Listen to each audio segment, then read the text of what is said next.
be attained that will make things better.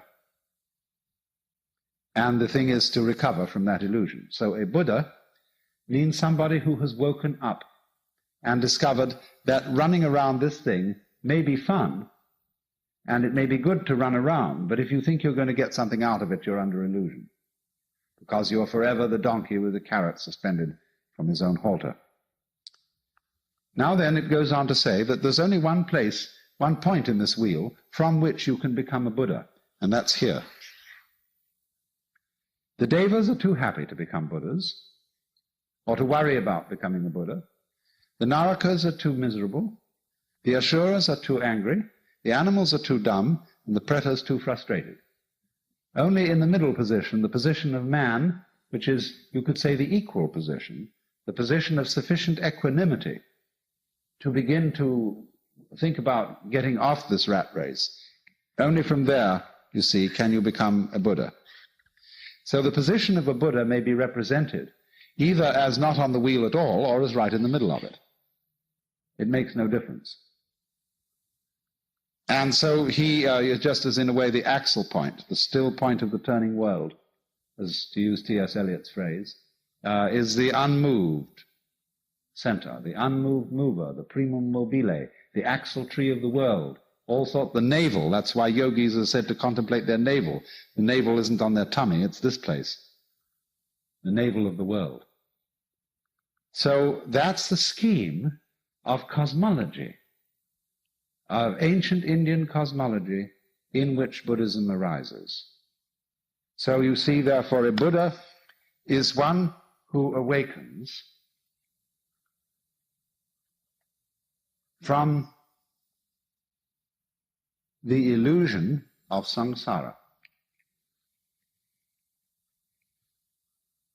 That is, from the thought that there is something to get out of life, that tomorrow will bring it to you, that in the course of time it will be all right. And therefore one is set pursuing time, as if you were trying to quench your thirst by drinking salt water.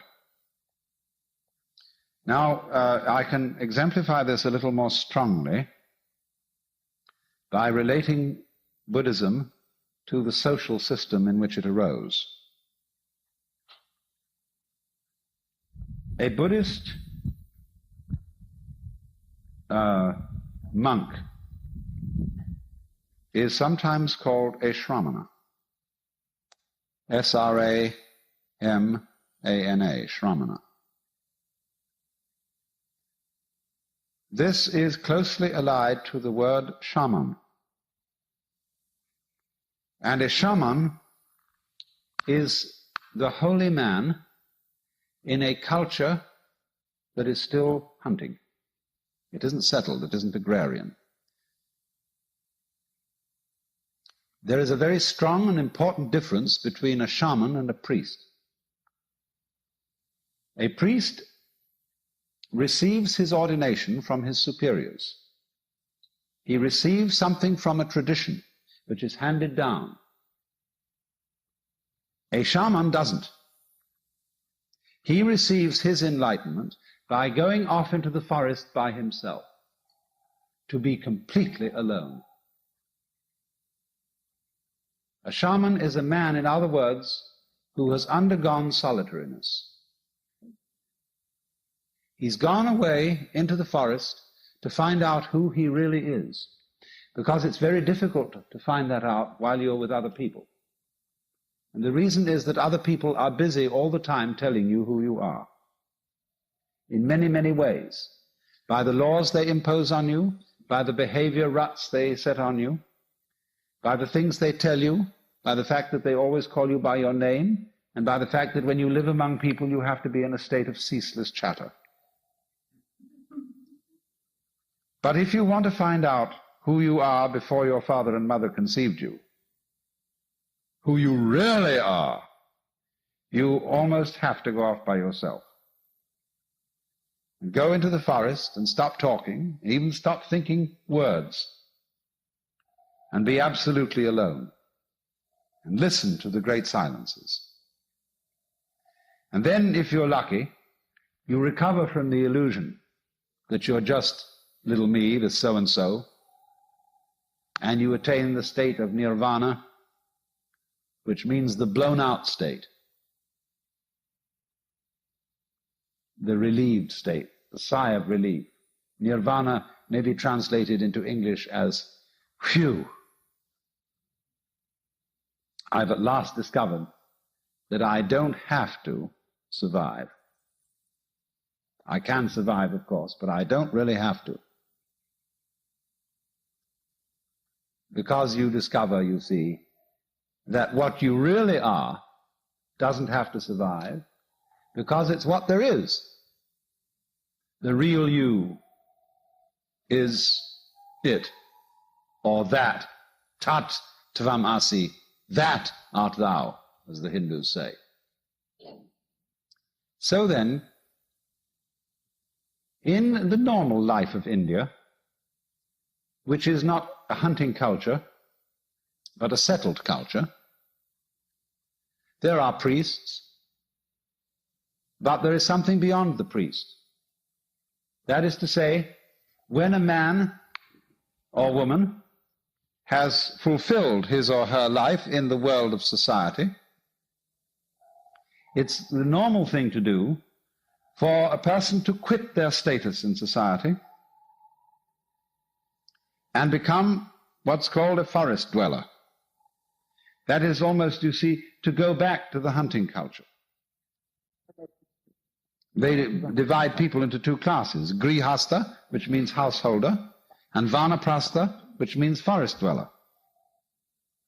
And the older people all hand over their occupations and positions to their children and enter the stage of vanaprastha, or become a shramana and go outside the stockade. I'm speaking metaphorically. They sometimes do actually, they sometimes don't. And become a nobody. They give up their name. That is to say, the label which designates who they are in terms of caste or class. They become unclassified people. That's why, strictly speaking, you see, Hinduism and Buddhism are not religions. You can classify the religions. You can say, what's your denomination? Baptist, Methodist, Catholic, Presbyterian, Episcopalian, Quaker, etc., etc., etc., you see. But strictly speaking, a vanaprastha, a shramana, has no label. He is an unlabeled bottle. So, in the time when the Buddha lived, about 600 BC, the Hindu system had become somewhat decadent. It isn't altogether clear what had happened to it, but it is certain that it did seem in some way to be in need of reform. And so there were many reasons for this. And the Buddha, as a young man, being basically troubled by the great problems that we're all troubled with, the problem of suffering and the problem of what all this universe is about, he endeavored to follow the methods that were then being used by people who were shramanas or vanaprasthas, forest dwellers. And at that time, it's very apparent that the main method that these people were using was an ascetic discipline. Starvation, very arduous meditation practices, probably self-flagellation and things of that kind. And it's said that for 7 years he practiced these austerities. But he found out that they didn't lead to liberation. And all the people who were practicing them knew they didn't either. But they felt that that was only because they weren't doing it hard enough. And so he propounded instead the middle way.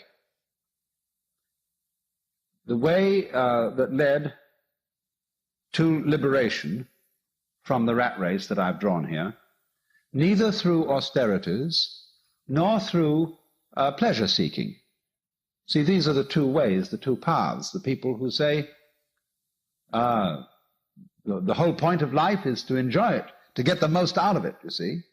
And the other people who tried that, and then they found it was sour grapes or something, you know, or they burned their fingers in the pursuit of pleasure. The girl that was so beautiful eventually fell apart, or just turned into a shrew, and whatever it was. And so they said, instead, let us torment ourselves. A lot of people enjoy this, or get something special out of it. I was in Mexico this summer, and what I went there for was to study Mexican Catholicism, where they make a great cult of suffering. And I was very puzzled about this and wanted to understand it. And everywhere, you know, they have these ghastly, tormented Christs, all drooling with blood, hanging on crosses in very contorted positions. And I realized there are certain people who find that the sitting on the tip of a spike is the realest place in the world. Because when you're on the tip of a spike, you know you're there. There's no doubt about it. And also you know that you're expiating for everything. This, somehow by sitting on the spike, you are paying for your guilt. And so long as you hurt, you're all right. See? So these shamanas were doing something of the same kind. And the Buddha became enlightened, became a Buddha. He woke up at the moment when he gave up that kind of quest, the moment he gave up, as we should say, trying to take the kingdom of heaven by storm.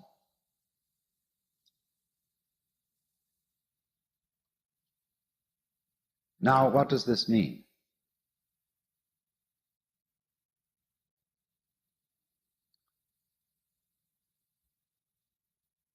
It means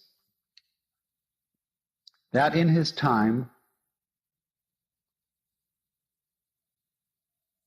the way of liberation had become competitive, which meant it was on the wrong track. There are a lot of people who, we call it the holier-than-thou attitude, but we find it today with some objectionable Westerners who go over to Japan to study Zen Buddhism and then come home and brag about the great disciplines they've undergone and say, I sat with my legs crossed in one position for 10 hours as distinct from somebody else who only sat for 5. And always there's this tendency, you know, to have a marathon and be in a competition with others or with oneself about these things. But the moment you do that, you're back on the wheel. The best thing you can get by asceticism is to get up to the Deva world. You can't get anywhere else by it. You may get down to the Naraka world by asceticism too. Read the story Thais by Anatole France. So he found, you see, that the real path, the middle way, the meaning of the middle way is that it's the path that can't be followed. Because to get you onto the middle way, I have to get into a dialogue with you, you see, and you say to me, because after all it's always the student that raises the problem, not the teacher. You say, well, now what's the right thing to do? I say back to you, why are you looking for the right thing to do? And then you have to consider your situation, where you are. And you say, well, I'm looking for the right thing to do because I feel that I'm in the wrong situation. I don't have peace of mind. Why do you want peace of mind? Because my mind is disturbed. Then in other words, you as a disturbed mind are trying to find peace of mind. Your quest for peace of mind is the same thing as having a disturbed mind. Now, if you don't have a disturbed mind, you won't ask for peace of mind. Well, how can I quiet my mind? Why are you asking to quiet your mind? Because it's disturbed. You see where you are? So in this way, by this dialogue, the guru, the teacher, brings a person back to center.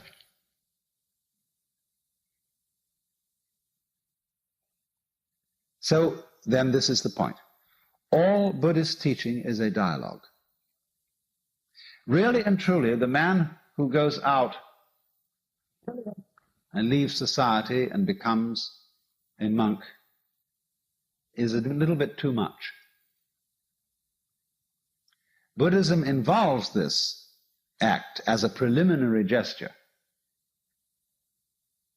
But what it comes to, in the end, is the position of what's called a bodhisattva.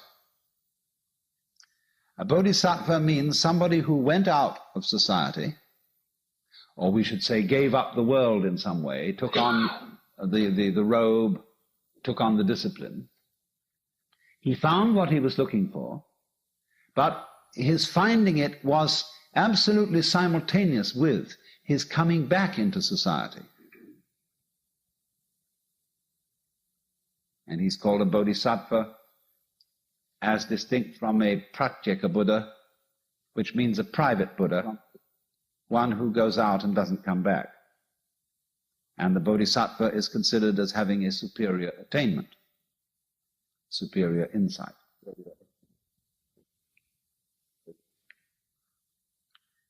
So the important thing to remember then is Buddhism is a dialogue. And its teaching is a method and not a doctrine. Now, the teaching of Buddhism is summed up in what are called the Four Noble Truths. The truth of suffering, the truth about the origin of suffering, the truth about the ceasing of suffering, and the truth about the way to the ceasing of suffering. Dukkha, D-U-H-K-H-A, is the Sanskrit word we translate suffering. Discord, frustration, something like that. That's always the problem, you see. And this, because of suffering, is the reason why human beings seek out teachers and saviors. I hurt, and I don't want to hurt. So that's the universal problem, you see, that everybody brings. So then the teacher replies to this problem by saying, you suffer because you crave things. Trishna, T-R-I-S-H-N-A, from which we get our word thirst, Trishna, craving or desire, is the cause of suffering. That's the second truth. Now, the Buddhist analyzes this a bit. He says, the world is dukkha. He says, it's full of frustration, and it's also characterized by impermanence, anitya, and by non-entityness, anatman. That means that no thing exists independently. Everything is a thing only in relation to everything else. Therefore, there are no separate things, no real selves or souls or egos. And trying to cling to the world, which is necessarily changing, trying to have a separate self and to protect it, all these things are trishna. They are the cause of dukkha. So the teacher, having said this, then the student comes back and says, well, how do I get rid of trishna?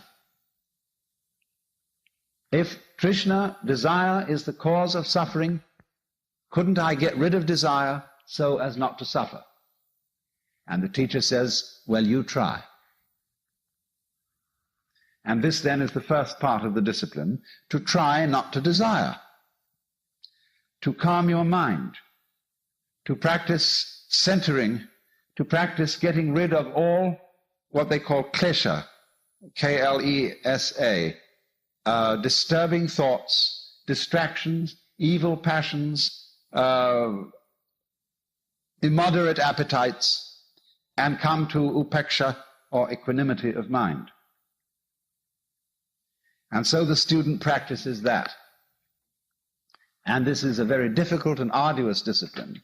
And all the time he sees the teacher watching him with a slightly sour expression on his face. And he knows, of course, or thinks he knows, that the teacher is fully aware of his inmost thoughts. Because, you know, it's the Indian way. They go to meeting with the teacher, and the teacher sits under a tree and smokes a cigarette or a pipe or something, and all the students sit around cross-legged, and they meditate. And sometimes the teacher meditates. And they can see him occasionally looking at them like this, you know. And they think, uh-oh, teacher knows what I'm thinking, because he has the power of infinite vision, you see, and all-seeingness. And this bugs them completely. Because, you see, you remember how it was in school when you were trying to do something and the teacher walked around and looked over your shoulder? It puts you off completely. And so the Hindu teacher or the Buddhist teacher deliberately puts his students off. And finally, he raises in their minds an insoluble problem. That if you are trying to stop desire so that you will not suffer, aren't you still desiring to stop desire? Or the students may very well find that out for themselves. And they say to the teacher, but how are we to stop desire when we are desiring to stop desire? So then the teacher can engage them in an extremely marvelous trap, which is to say, he can play it in a number of different directions. One direction is to say, well, don't try to stop all desire, but try to stop as much desire as you can stop.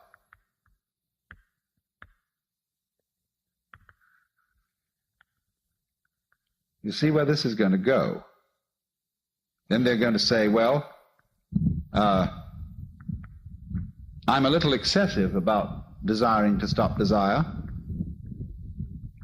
Well, if you're naturally excessive about it, he says, try to be as slightly excessive as you can. You see? How do you see what's leading here? If you follow that course, you are being brought to center in the same way as I demonstrated before. You're being brought to yourself, to accept yourself as you are here and now, totally. But you can't do that directly, because if you try to accept yourself, you will always find that in yourself there is a spirit of the non-acceptance of things, and you have to accept that. So the teacher would say, don't try to accept yourself more than you can accept yourself. Accept yourself as much as you can accept yourself. Because then, you see, you are also accepting the part of you that doesn't accept. Or he may try on another tack. He may say, all right, now, if you've seen that it's that desiring not to desire is simply another form of desire. You're trying, for example, to get rid of your sensuous appetites. You are going to give up booze and women and pâté de foie gras or whatever it may be. And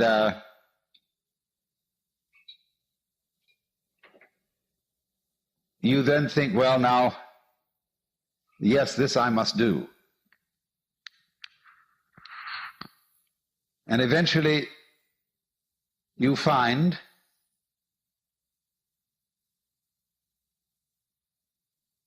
that you are becoming proud of your success in mastering your appetites. And you're beginning to depend on that.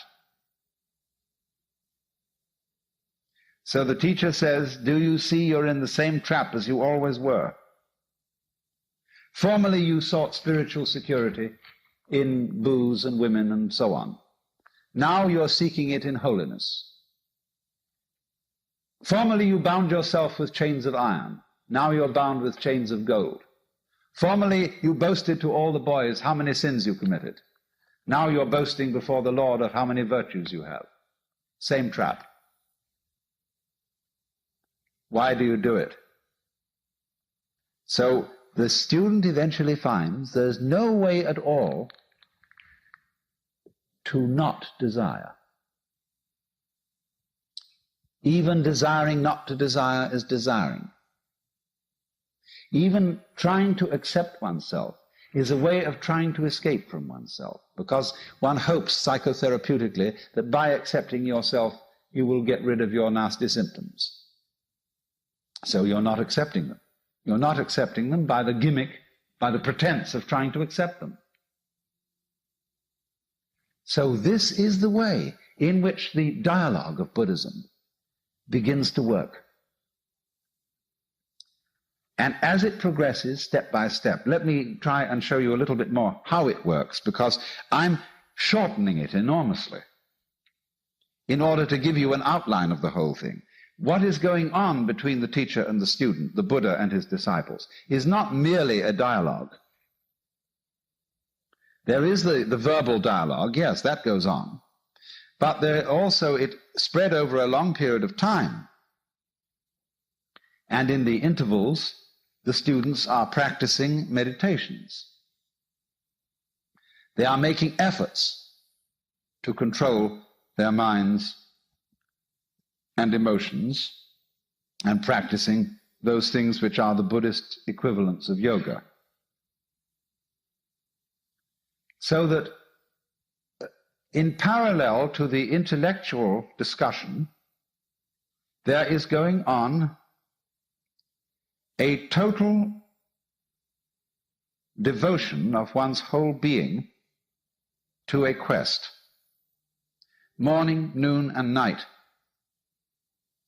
And so you see this works up a very considerable psychic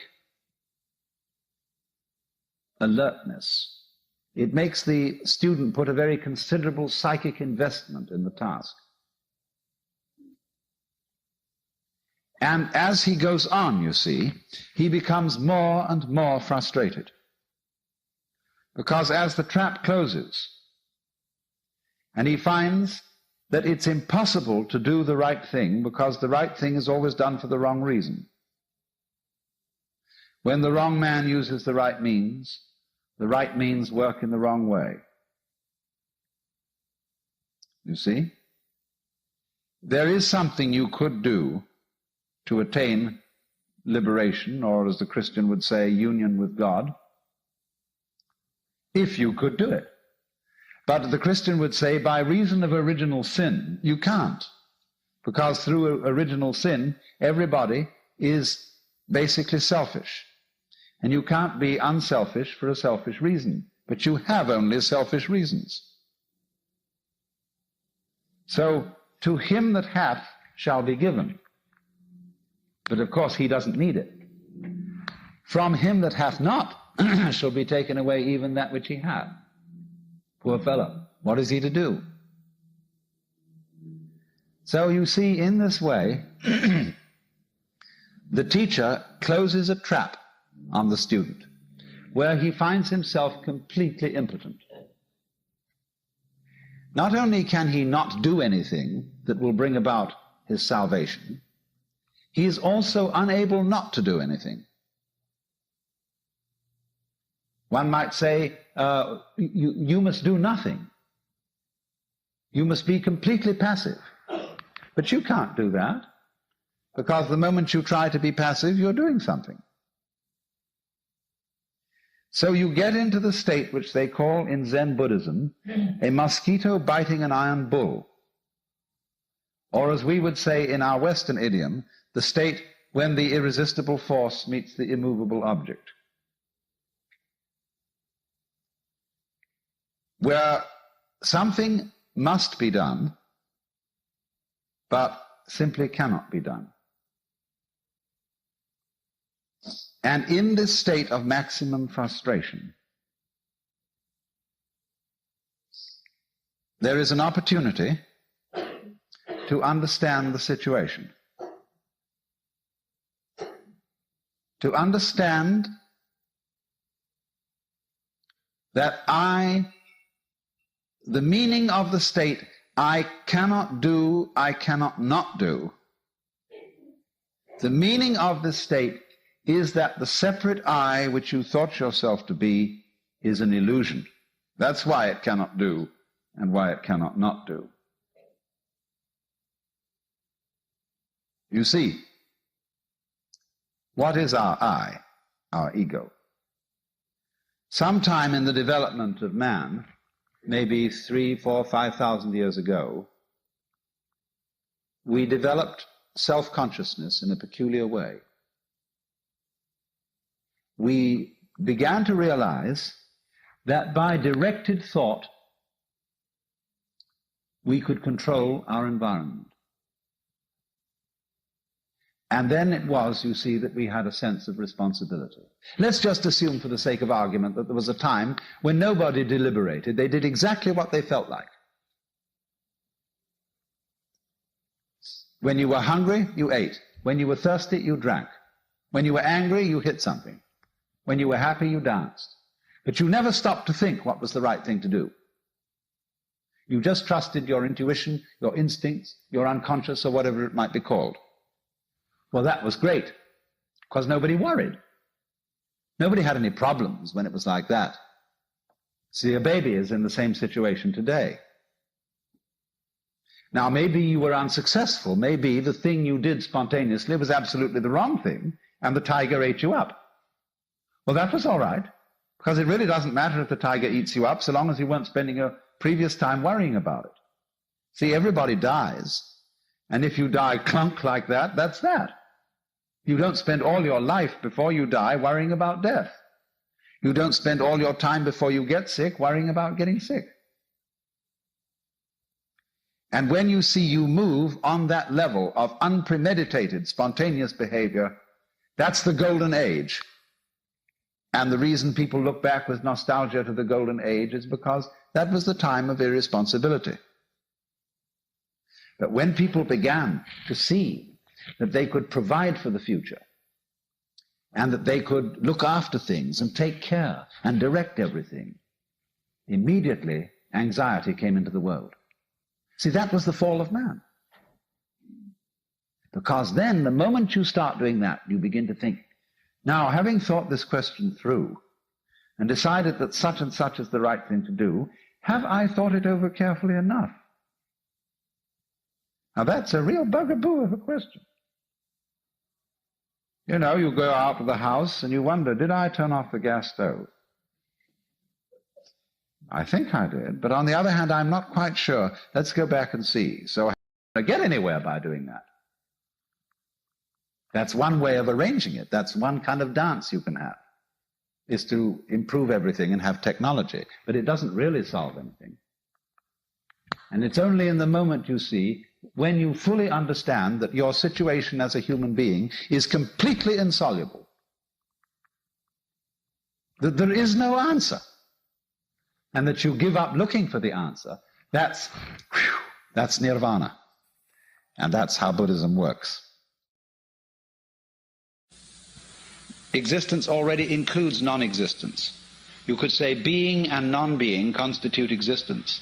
Just as we know physically, sound is constituted by sound silence in very rapid alternation.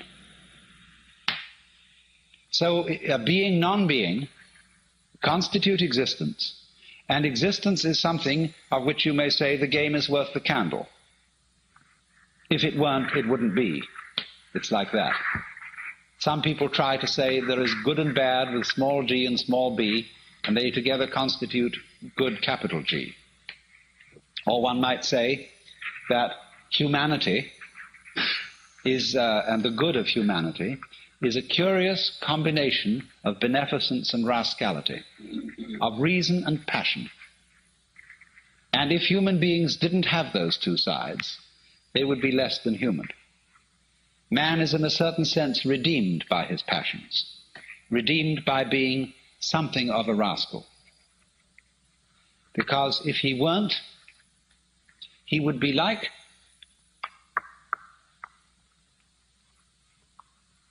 a stew with no salt in it. The salt somehow is something that in a large quantity is horrible, but in a certain small quantity delightful. And so everybody has to be salted with a certain amount of unrespectability. Otherwise, they're impossible and intolerable.